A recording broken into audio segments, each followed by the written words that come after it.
O assunto agora é Previdência Social, viu? Com uma notícia de esperança para quem aguarda análise de benefícios previdenciários. O INSS, a Advocacia Geral da União e o Ministério Público Federal assinaram um acordo para zerar fila de espera por benefícios. E sobre o assunto eu vou conversar agora com o advogado Kelps Mendes. Muito boa tarde, doutor. Seja bem-vindo ao Ronda. Obrigado, viu, pela oportunidade. Boa tarde, Moab. É sempre um prazer muito grande colaborar e instruir a população que tanto carece, de educação previdenciária neste momento de pandemia.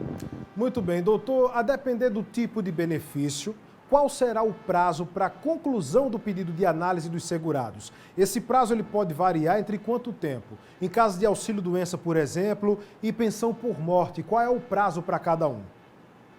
Vamos lá. Inicialmente foi feita a proposta de acordo e a gente está aguardando verificar o que é que o STF vai fazer, se ele vai homologar ou se ele vai fazer algum tipo de aditamento sobre esses termos.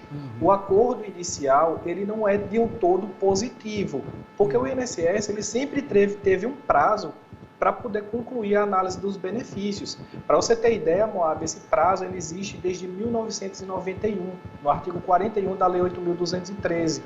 E o INSS nunca vinha cumprindo esse prazo. Na verdade, o problema que a gente tem hoje no INSS é a falta de servidor suficiente para poder realizar essas análises. Então, essa proposta que o INSS está fazendo, ela está estabelecendo um prazo de adequação após esse acordo ele ser aprovado, de 6 meses, e são diversos prazos para cada benefício. Por exemplo, o LOAS, que é aquele benefício ao idoso, teria um prazo de 90 dias para ser concluído. O salário maternidade teria um prazo de 30 dias, pensão por morte 60 dias, auxílio doença 45 dias. Então tem uma tabela com diversos prazos. A preocupação que a advocacia tem neste momento é que o INSS ele meio que freia a advocacia com a possibilidade de entrar com mandado de segurança, que é um remédio que muitas vezes a gente utiliza quando o INSS extrapola aquele prazo da análise. Então é muito comum do segurado ele ter um benefício e chega no escritório que já está há 6 meses aguardando a finalização dessa análise. Então ele já extrapolou muito mais do que o razoável pela espera e cabe esse remédio, que é até constitucional, que seria o mandado de segurança para antecipar essa análise. Então, doutor, aproveitando que o senhor falou sobre esse entrave, para a questão da advocacia, para a atuação da advocacia em alguns casos, então, aqueles pedidos que foram feitos para análise junto ao Supremo Tribunal Federal, por exemplo, por conta da demora, agora como é que fica nessa situação? Eu queria que o senhor repetisse. Vamos lá, esse é o ponto crucial, não é isso, Moab? Porque é o seguinte, aquelas pessoas que atravessaram o mandado de segurança e o processo está no juízo inicial, naquela primeira fase, esses processos primeira instância, na primeira instância, exatamente. Esses processos eles seriam suspensos, porque teria que aguardar essa finalização. Esse acordo, inicialmente, ele visa proteger o INSS. Eu não vejo de um ponto tão positivo protegendo o segurado. Tanto que ele foi feito até que de uma forma beirando um absurdo, porque o INSS e o Ministério Público Federal, eles não incluíram o Comitê Executivo nem a OAB nesse acordo, muito menos chegaram a ouvir órgãos de classe. Que trabalham exatamente nesse viés.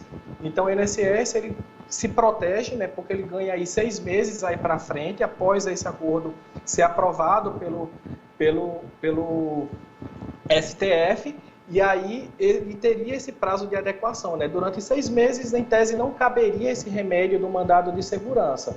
Após esses 6 meses, caberia um ponto positivo que teria nele, é que o INSS poderia incorrer multa diária pelo não cumprimento desses prazos. Muito bem, doutor, o senhor falou que nesse acordo firmado foi dado um prazo máximo de 45 dias, mais ou menos, para análise do auxílio-doença, é isso?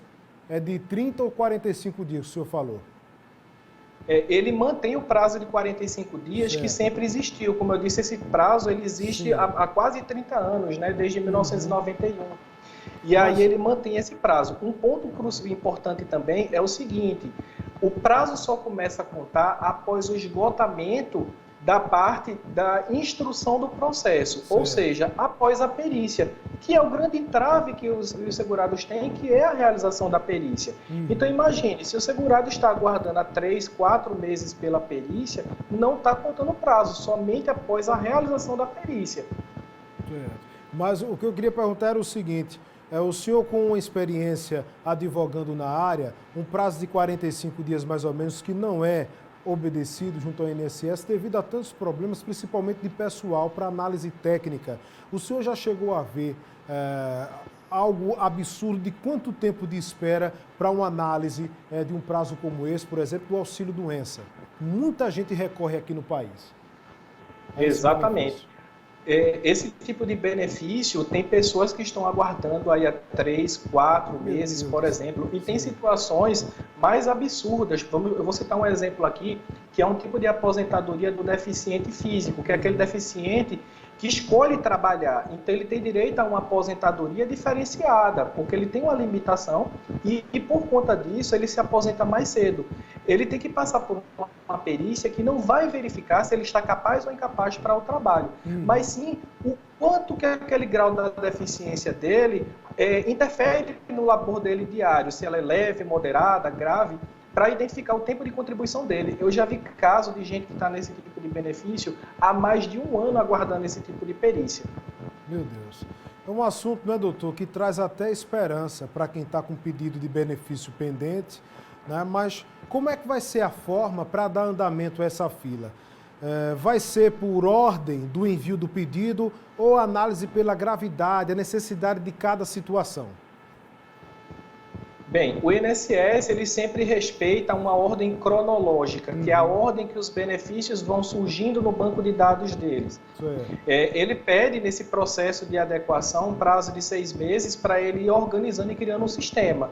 O que gera estranheza para a advocacia é que o INSS já vem tendo esse período de adequação desde 91, como eu já toquei aqui várias vezes.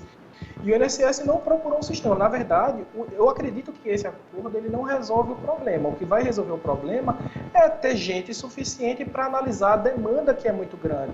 Hoje a gente tem mais de 1 milhão de pessoas aguardando o resultado de benefício. A gente tem mais de 700 mil benefícios aguardando o cumprimento de exigência. Então, está melhor esse ano do que 2019. 2019 a gente chegou a ter quase 2 milhões de benefícios, mas é um processo que a gente não deve aceitar. O INSS ele é um seguro social que ele tem a função de dar a estrutura que a população precisa e não a população aceitar o tempo que o INSS acha razoável a ser cumprido. Muito bem. Doutor Kelps, muito obrigado, viu, pela colaboração aqui no programa, ajudando a levar esclarecimento ao telespectador. E a gente espera contar com o senhor em outras oportunidades, viu? Boa tarde e saúde. Boa tarde, é sempre um prazer.